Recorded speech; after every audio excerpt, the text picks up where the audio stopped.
முன்னவனே முன்னிற்க முடியாததொன்றுள்ளதோ. அன்பர்களே, இன்றைக்கு நாம் பதிவில் காண இருப்பது இன்றைக்கு கலிக்கம்ப நாயனார் அவர்களுடைய குரு பூஜை, அவருடைய திருநாள். அந்த 63 நாயன்மார்கள், நம்ம 63 நாயன்மார்களில் ஒவ்வொருவரும் ஒவ்வொரு விதமான வழிமுறைகளில் இறைவனை சென்று அடைந்தார்கள்.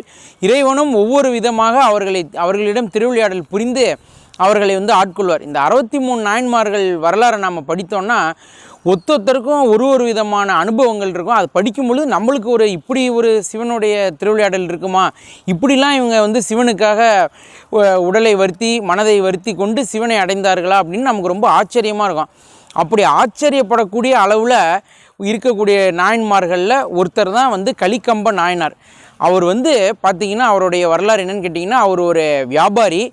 அவர் சிவக்கொழுந்தீஸ்வரர், சிவக்கொழுந்துநாதர் அப்படிங்கிற சிவனை வணங்கி தினந்தோறும் அவருக்கு பூஜை செய்து தினந்தோறும் அந்த ஊரில் இருக்கக்கூடிய இல்லை அந்த ஊருக்கு வரக்கூடிய அடியார்களுக்கு, சிவனடியார்களுக்கு அவர்களை அமர வைத்து அவர்கள் பாத பூஜை செய்து சிறப்பான ஒரு உணவு அவர்களுக்கு அளித்து அவர்களிடம் ஆசீர்வாதம் வாங்கிறத அவர் வழக்கமாக வச்சுருக்கார். அதில் என்னன்னு கேட்டிங்கன்னா, எப்பொழுதுமே திருமணமானவர்கள் கணவன் மனைவி 2 பேரும் சேர்ந்து தான் ஒரு விஷயத்தை செய்யணும். அது பூஜையாக இருந்தாலும் இல்லை ஒரு தர்மமாக இருந்தாலும் தானமாக இருந்தாலும் அந்த நம்ம பூஜை முறைகளில் பார்த்திங்கன்னா கல்யாணம் ஆகிடுது அப்படின்னா கணவனும் மனைவியும் சேர்ந்து தான் ஒரு விஷயத்தை செய்யணும். அப்போ தான் அந்த முழு பலன்.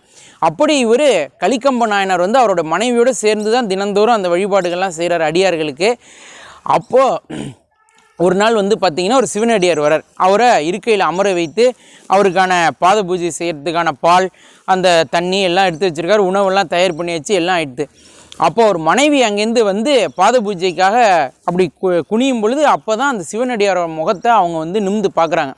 அப்படி பார்க்கும் பொழுது அந்த மனைவி பின் வாங்கிடுறாங்க பாத பூஜை செய்யாமல். இவர் ஏன் அதுமாரி செய்யலை, ஏன் நீ பாத பூஜை செய்ய அப்படிங்கும் பொழுது, இவர் நம்மக்கிட்ட வேலை பார்த்த நபர், இவர் இன்றைக்கி சிவனடியார் ஆகிட்டாருன்னு நான் இவர் காலை தொட்டு பூஜை பண்ண மாட்டேன் அப்படின்னு சொல்லும் பொழுது அவர் என்ன சொல்கிறாருன்னா, யார் ஏற்றத்தாழ்வுகளே கிடையாது சிவனடியாரில். ஏழையாக இருந்தாலும் பணக்காரனாக இருந்தாலும் நம்மக்கிட்டேயே அவர் வேலை செய்திருந்தாலும் இன்றைக்கு அவர் சிவனடியார், அதனால அவர் பாத பூஜை செய்தே ஆகணுங்கும் பொழுது மனைவி அதுக்கு ஒத்துக்கலை.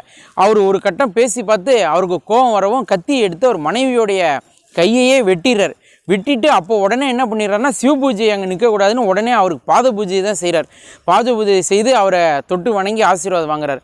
அப்படி இருக்கும் பொழுது அப்போ தான் அங்கே சிவபெருமானானவர் அவரை ஆட்கொண்டு அவருக்கு மோட்சம் அளிக்கிறார். ஆக இன்றைக்கு மிக மிக இந்த கலிக்கம்ப நாயனார் அப்படிங்கிற நாயனாருடைய குரு பூஜை.